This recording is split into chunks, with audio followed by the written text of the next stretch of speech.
Okay, so now with SpaceX setting an unprecedented pace in terms of innovation and also access to orbit, which is a critical advantage, meanwhile, for commercial and also government missions, Europe faces a pivotal moment.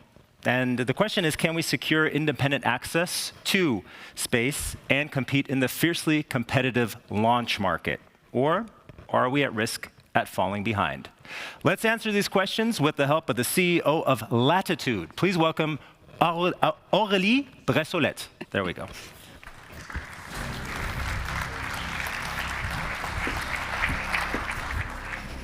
I got it right backstage. Yeah. Aurélie, great to have you. Nice.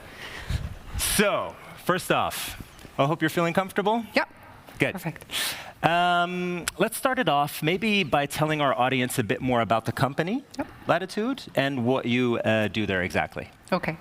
So it's great being here, back in Luxembourg, where I worked. Actually, 1 year ago, I was at Redwire Aerospace in Luxembourg, so it's nice to be back on the grounds where I used to work.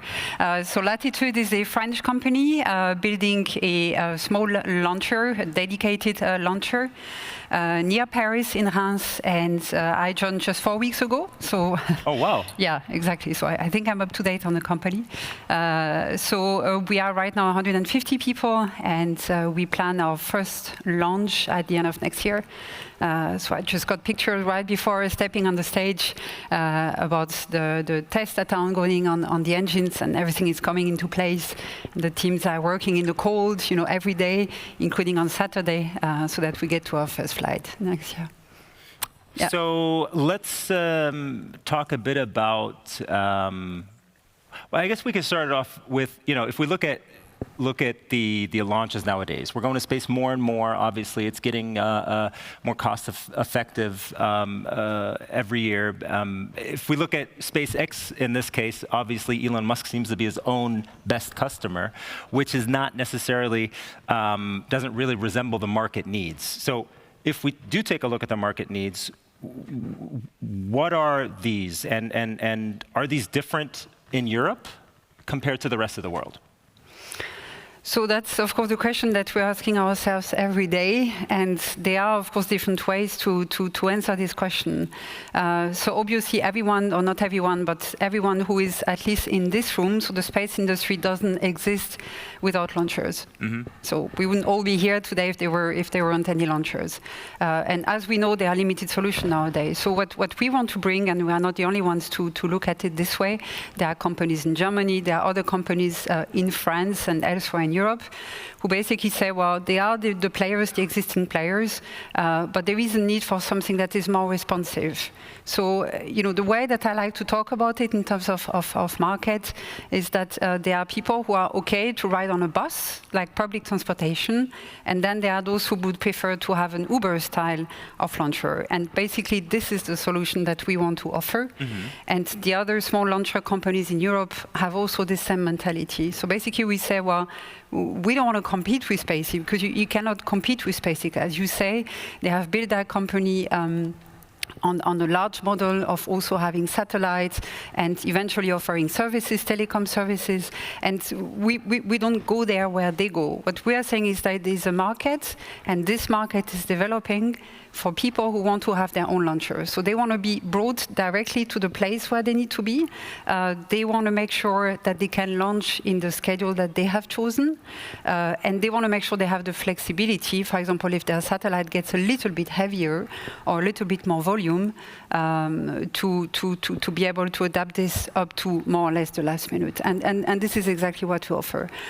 So to answer your question, so our belief is that the market is there, but we're also working to make that market even bigger. And so we work basically upstream with operators and satellite manufacturers to say, well, look, guys, you don't have to rely just on SpaceX or Ariane 6 or others, and that's true for European customers as well as for worldwide customers.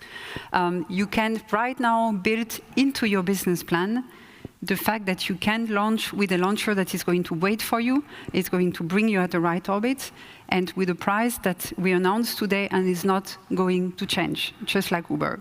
They tell you a price, you don't have to pay more than what they announce.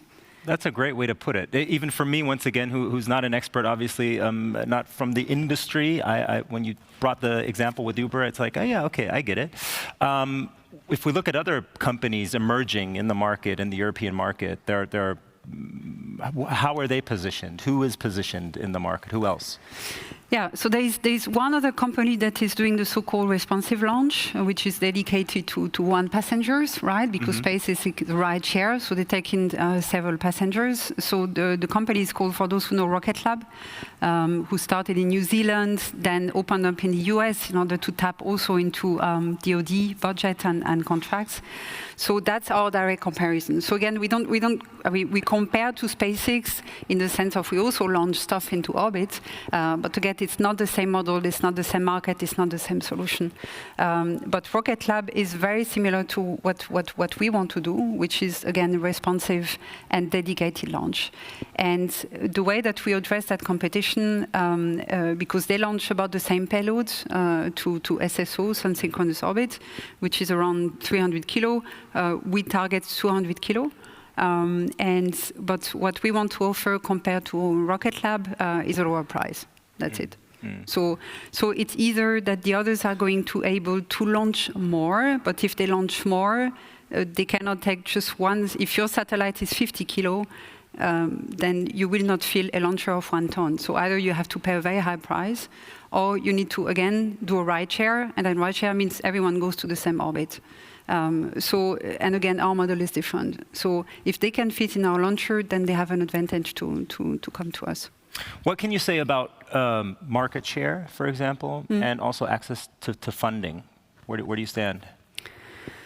So market share, I think I've touched on this, but maybe what did you want to emphasize that again? Like basically, where you stand in the market?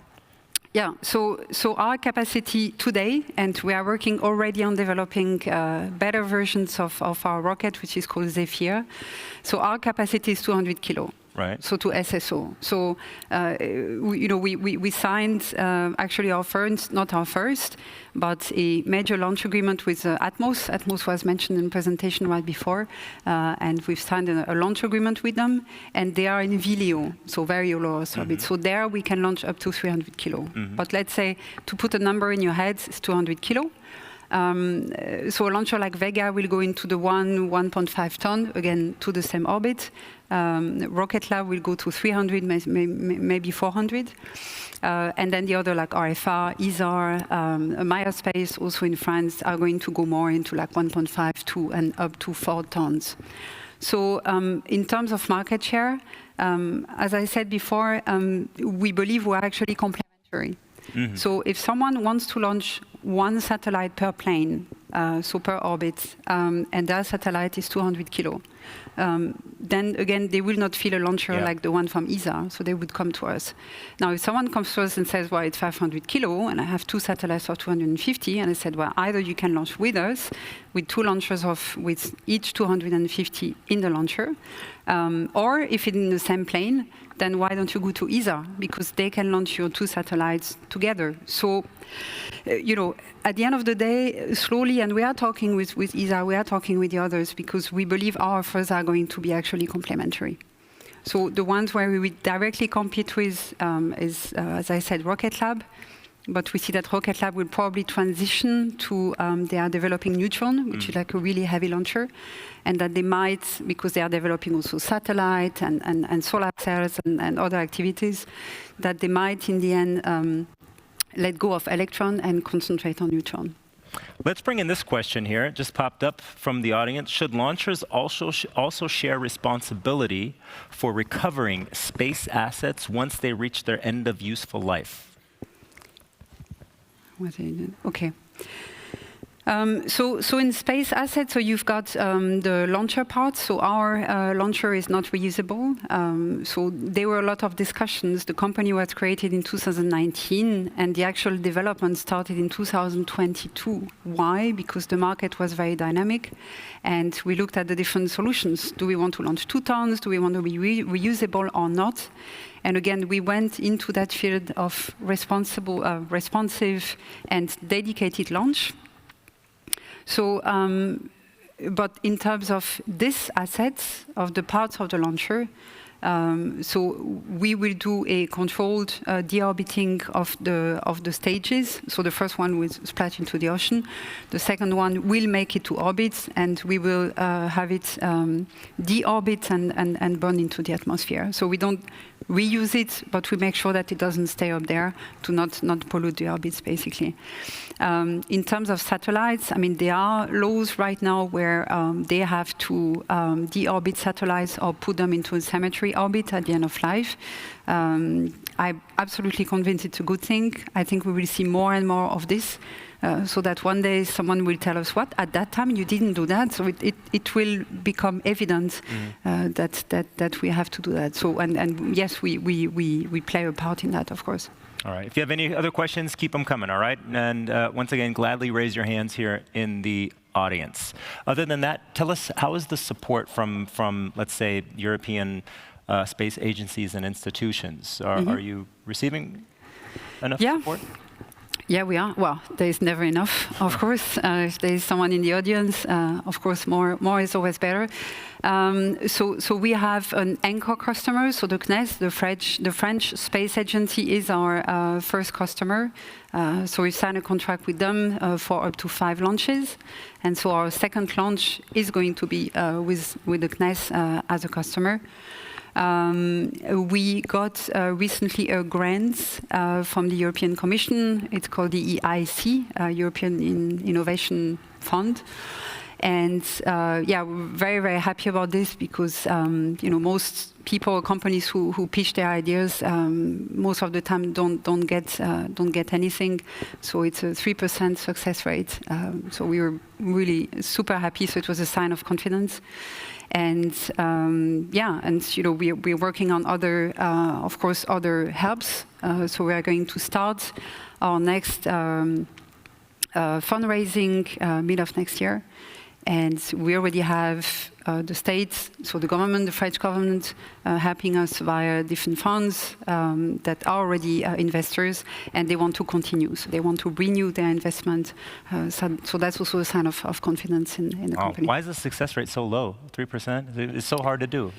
I don't know. Good question. I guess it's because there are a lot of new companies. It's not just space. Right. It's like it's broad. So you can have medical companies. You can have renewable energy companies or whatever. And I guess they want to see a solid business case. They want to make sure that where they are putting their money is actually well used and it's not just a scam. I have no idea. Obviously speaks for you. Yeah. Next question here. What should European governments be doing to support autonomous access to space? Yeah. So, of course, money. But no, more seriously, there was a panel this morning, and the 2 gentlemen here were talking about public funding, and if the European Commission or ESA, should be interventionist, or if they should just look at it from a distance, let the companies succeed or not on the market, and only then help. I think it's a mix of both, basically. I think a company that is constantly fed, like a perfusion, but it is not viable commercially, it just doesn't make any sense. I mean, it's our money, basically. I mean, we are taxpayers. So for our money to go into something that was anyway doomed to fail, it just wouldn't make sense. So I think the commercial viability of the company has to be proven. And that's why our model, it's basically we have and will have institutional customers, defense customers, the CNES, hopefully ESA one day.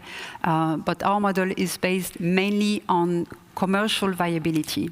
So having commercial customers, operator, satellite manufacturer, you name it, mainly, and institutional customers as well. So what can European governments do? I think they can recognize that Europe needs to have their champions. I think they need to spend time on understanding the business case and the viability of each company. It's not because a company has been there for longer that, well, then we need to continue to sustain them. It's like, is the business case viable, basically? Is it worth it for me, if I was an investor, would I invest into that company? And of course, we need more funding in space and defense in general. I think everyone said it today, so yeah. Mars versus the moon.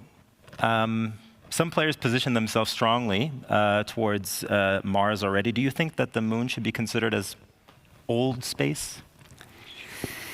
Well, obviously, we don't go to the moon and we don't go to Mars, so it's a bit difficult to. But I will try to answer it. It changes when a government changes. We see that in the US.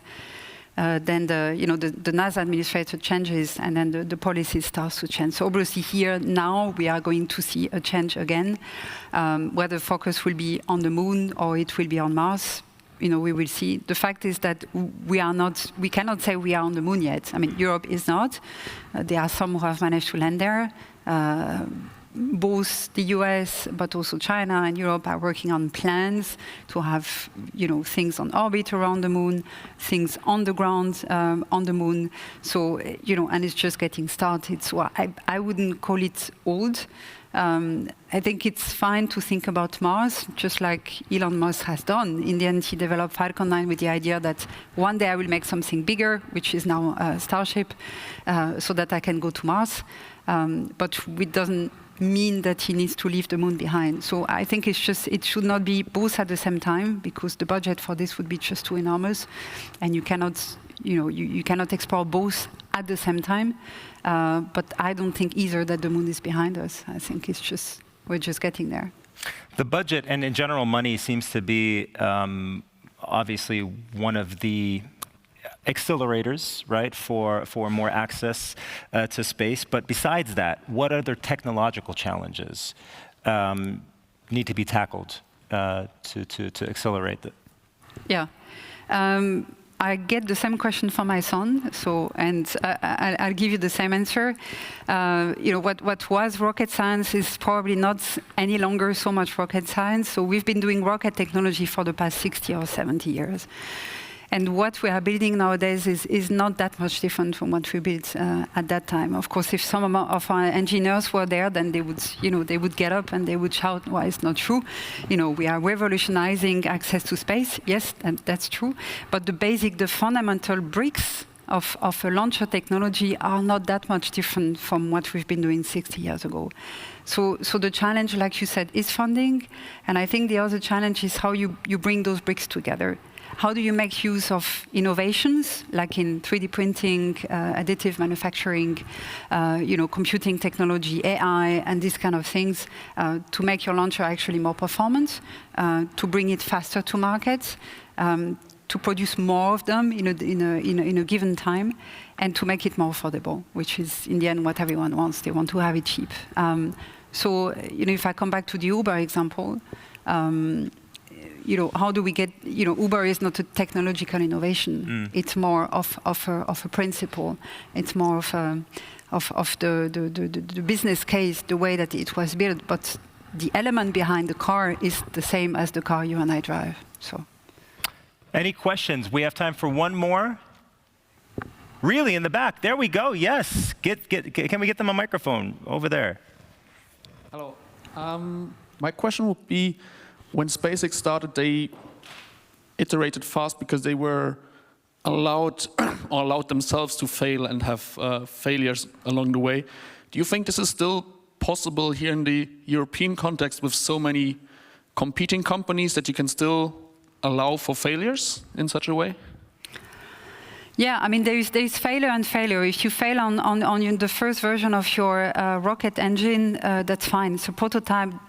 That's almost a good news, because it means you will learn and you won't repeat that mistake, hopefully. If you fail on the stage, like what happened to RFA, and we also felt what happened to them. It's not like we were opening champagne. We are in the Champagne region. We were not happy about it. It was clearly like affecting us too. So that's a little more heavy to recover from. And then, of course, there's the failure on the launch pad, which is the worst because you also destroy your launch pad. If you fail while you're going to orbit, depends. If you fail and you manage to get to suborbital, then you learn a lot and you collect a lot of data. If you fail while you're in orbit, I would say it's a success, especially for a maiden flight.